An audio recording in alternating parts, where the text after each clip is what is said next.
Bonjour les amis, alors dans cette vidéo je vais vous parler de ce que je pense de l'émission Traqueur de pierre.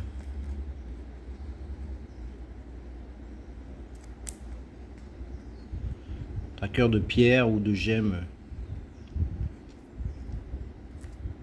par Ron Leblanc.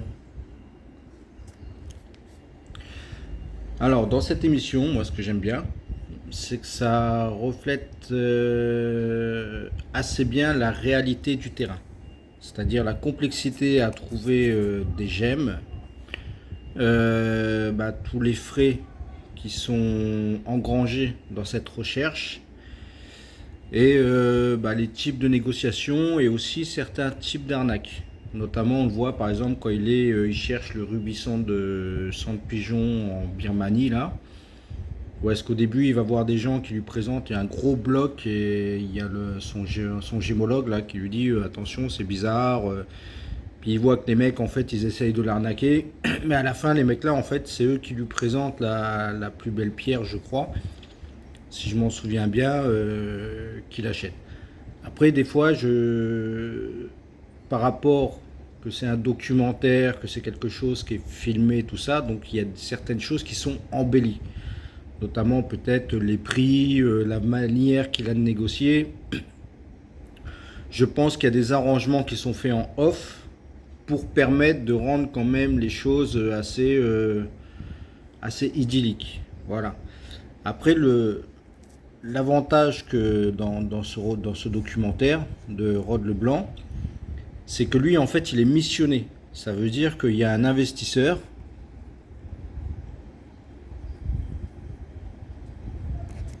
Il y a un investisseur qui l'envoie, qui le missionne en fait pour aller récupérer une pierre.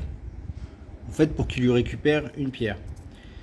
Et lui, son but à Leblanc, c'est de trouver en fait le moins cher possible la pierre, donc il va plus s'orienter vers un brut qui va faire tailler pour optimiser en fin de compte la marge. La différence entre quelqu'un qui n'est pas missionné et quelqu'un qui est missionné. Par exemple, quand vous êtes missionné, vous avez un budget, c'est-à-dire, admettons, vous avez 50 000. Dans ces 50 000 là, vous devez trouver une pierre. Quoi qu'il arrive, il faut que vous trouviez cette pierre. Parce qu'à partir du moment où vous allez voyager, donc vous allez prendre le billet d'avion, vous allez prendre l'hôtel, vous allez prendre les transports, etc., etc. Vous allez dépenser du budget. À partir du moment où vous dépensez du budget, si vous rentrez sans pierre, ça veut dire que vous allez devoir rembourser. Donc vous allez être perdant. Le but de quelqu'un qui est missionné pour aller récupérer une pierre, c'est que le financement qu'il a sert à lui payer tout ça là, le billet, tout ça. Donc il faut qu'il réussisse à trouver une pierre qui soit vraiment le moins cher possible avec le meilleur rendement. L'objectif, c'est pas de trouver une pierre qui va valoir 50 000. L'objectif, c'est que avec ces 50 000, donc il paye, il paye la mission, je veux dire.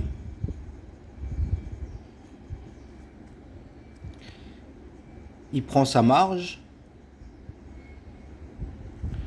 Et lui, le client, il faut qu'il récupère une pierre qui ne vaut pas 50 000, enfin qui n'a pas une valeur déclarée de 50 000, mais qui a au moins 70 000. Parce que le but de l'investisseur, quand même, c'est qu'il récupère, pour ces 50 000, il récupère une pierre qui a la valeur minimum de 50 000, mais qui a un potentiel supérieur. Parce que c'est un investisseur. Son but, c'est de faire de l'argent. Le but de tout le monde, en fait, c'est faire de l'argent. Donc le but de Leblanc, c'est de faire du fric en travaillant dans le domaine qui lui plaît. Donc ça veut dire la recherche de gemmes. Mais son truc, c'est pas de récupérer n'importe quelle gemme, n'importe où. C'est vraiment de récupérer la gemme qui une fois qu'il va ramener dans son pays, a une valeur qui est supérieure à ce qui a été investi, pour que l'investisseur soit content de son investissement. Et quand on travaille pour soi-même, et ben, tous ces frais-là, le billet d'avion, l'hôtel, le transport, etc., c'est à nos frais.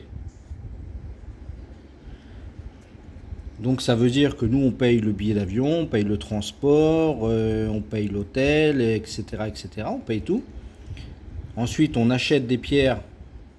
Logiquement, on achète en lot. Et après, on dispatche pour savoir à combien ça nous est revenu le lot, pour estimer la valeur.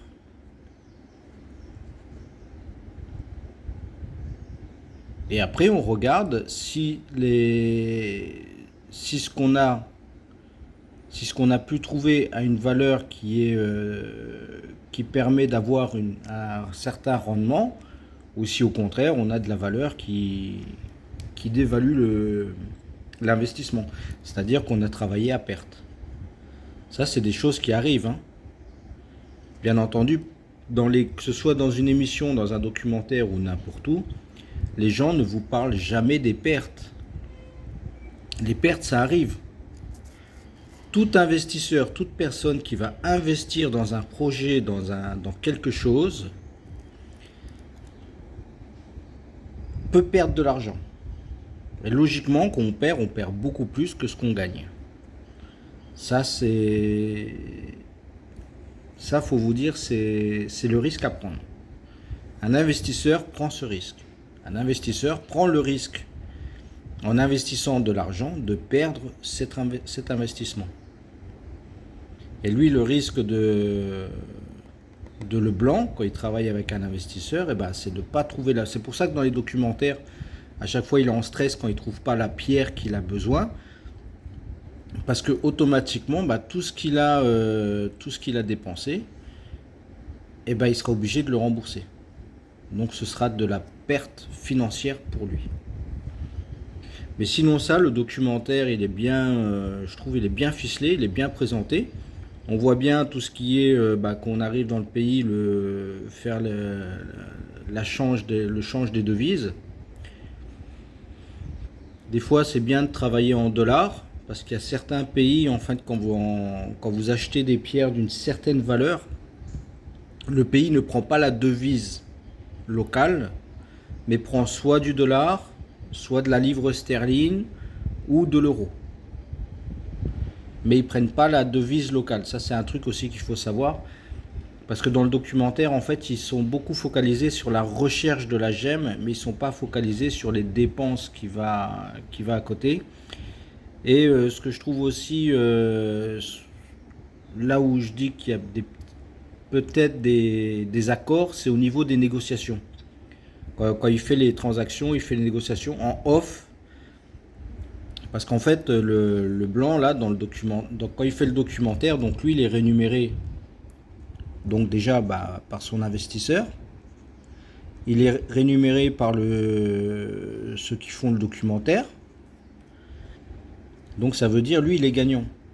Et quand ils font le documentaire, ils doivent sûrement dire à ceux qui achètent avec lui, ils doivent négocier en off en disant, voilà, on va essayer de négocier, on va se mettre d'accord sur un prix.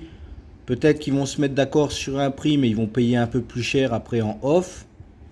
Ou peut-être qu'ils se mettent d'accord sur un prix en disant, du fait que tu auras une visibilité, ça va faire une pub pour toi, donc on va sûrement t'apporter des acheteurs. Donc à partir de là, fais-nous un prix intéressant. C'est pour ça des fois on voit qu'il achète des pierres. Ou est-ce que vraiment il les achète vraiment basses, vraiment bas. Et après à la fin il nous sort une grosse pierre taillée. Il nous dit voilà, cette pierre en fait je l'ai achetée, je sais pas, on va dire $10. Et elle en vaut 22 000 $. Voilà. Mais simplement aussi, il l'a acheté $10, mais ce qu'il ne dit pas dans le documentaire, c'est que il a de l'hôtel, il a du transport. Parce que mine de rien, qu'on le voit se déplacer en 4x4 avec chauffeur, ça coûte cher. Hein. Déplacement en 4x4 avec chauffeur, ça coûte cher. Hein. Les hôtels, je pense qu'il va pas dans les hôtels miteux, hein, il va dans des hôtels 2 ou 3 étoiles. Faut pas oublier qu'il est accompagné d'une dame qui fait de la joaillerie. Parce que l'avantage aussi, c'est ça. C'est qu'il y a lui, il y a une joaillière et il a un gémologue. Donc il a deux corps de métier qui le conseillent dans ses achats. Et donc je disais, donc il achète 10 dollars, donc il a ça aussi qu'il faut rajouter dans ses dépenses.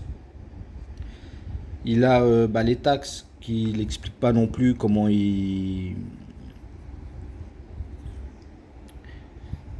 règle les taxes, tout ça là, donc ils sont rajoutés aussi dans les 10 dollars. Il a tous les frais annexes, je vais dire, de son truc qu'il faut rajouter dans ces 10 dollars là. Donc en fait, nous on se dit, ouais, il doit faire, il a fait 21 990 dollars de bénéfices, mais non. Parce que quand on enlève tout ça, en fin de compte, ça descend vite. Hein. Quand vous passez par exemple, je sais pas, on va dire une semaine à l'hôtel avec 3 repas par jour, vous rajoutez les transports tous les jours, vous rajoutez, qu'est-ce qu'il y a à rajouter encore des fois les bacs chiches, les choses comme ça, parce que quand quelqu'un, parce que souvent sur le terrain, des fois on discute avec des gens et les gens là nous ramènent à des endroits pour voir les pierres. Ces gens-là, il faut les rémunérer aussi. Hein. Enfin, il y a plein de rémunérations qui se font qu'on ne voit pas dans le documentaire. Donc voilà ce que je voulais dire. Donc c'est le seul truc où je me dis il faut faire attention. Après au niveau des frais de taille, parce que des fois on le voit aussi pareil, il fait tailler la pierre. Faut savoir qu'il y a dans certains pays, la taille ne revient pas trop cher à partir du moment où on vient d'un pays où la devise est forte. Par exemple, tu viens d'Europe, tu as 1 euro qui vaut 600 fois la devise du pays, donc automatiquement tu as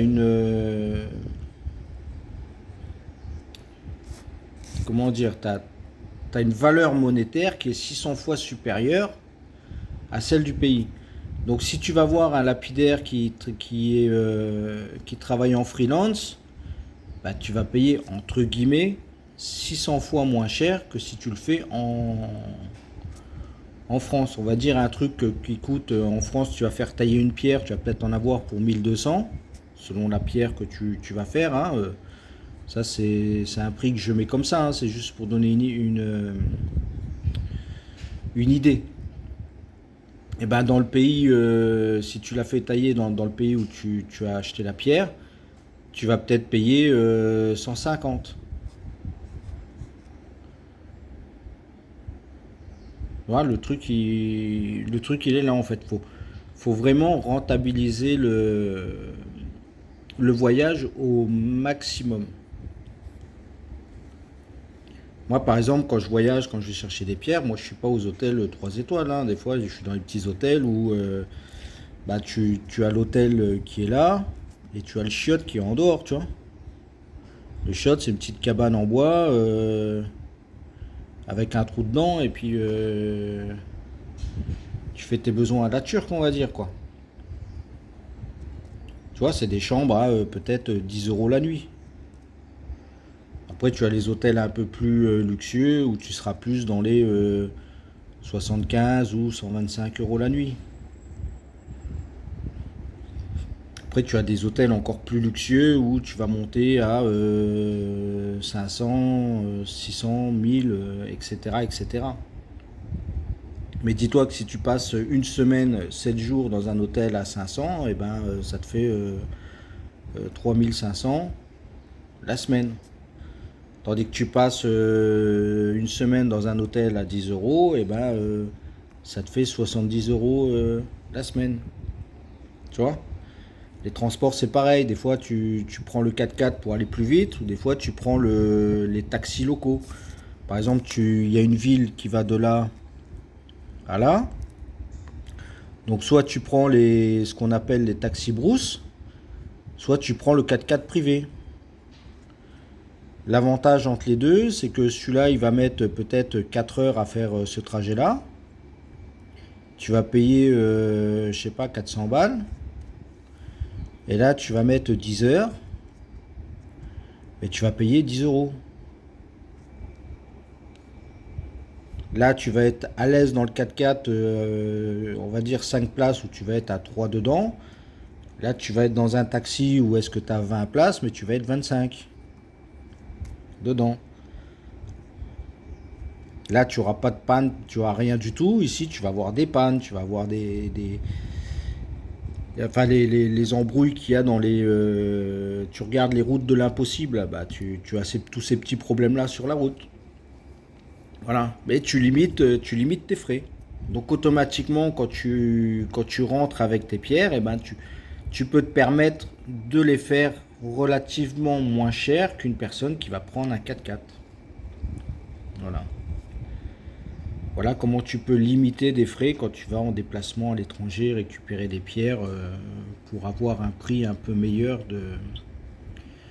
que certains grands noms. Parce que ceux qui ont des grands noms, et ben eux, quand ils vont dans les pays-là, ils vont dans les hôtels 3 étoiles, 4 étoiles, 5 étoiles, ils se baladent, ils sortent en 4x4, des fois même c'est l'avion, ils prennent les petits avions là, petits avions hélices, et ils sont là-bas en 30 minutes. Hein. En 30 minutes, ils sont arrivés, ils récupèrent les pierres et ils repartent. Hein. Qu'est-ce que je voulais dire encore au niveau de ce documentaire bah voilà ce que j'ai à en dire. Donc pour moi, il reflète bien la réalité du terrain. Il y a juste quelques trucs qui sont un petit peu embellis par rapport au documentaire. Donc ça c'est normal. Hein. Après c'est un documentaire, il faut que ce soit intéressant quand même pour les gens qui regardent. Mais autrement, ça reflète bien la réalité du terrain. Il montre bien aussi des fois les types d'arnaques qu'il peut avoir, comment on peut se faire avoir. Donc l'avantage qu'il a du gémologue, c'est que lui il arrive à déterminer si c'est un bon truc ou un mauvais truc. Ça lui permet aussi de jouer sur les négociations, enfin bref, voilà quoi. Donc voilà ce que j'avais à dire au propos du documentaire Traqueur de pierre ou Traqueur de gemmes. Voilà. Si vous avez des questions, n'hésitez pas, laissez un petit commentaire et je vous répondrai. Allez, à plus, ciao ciao.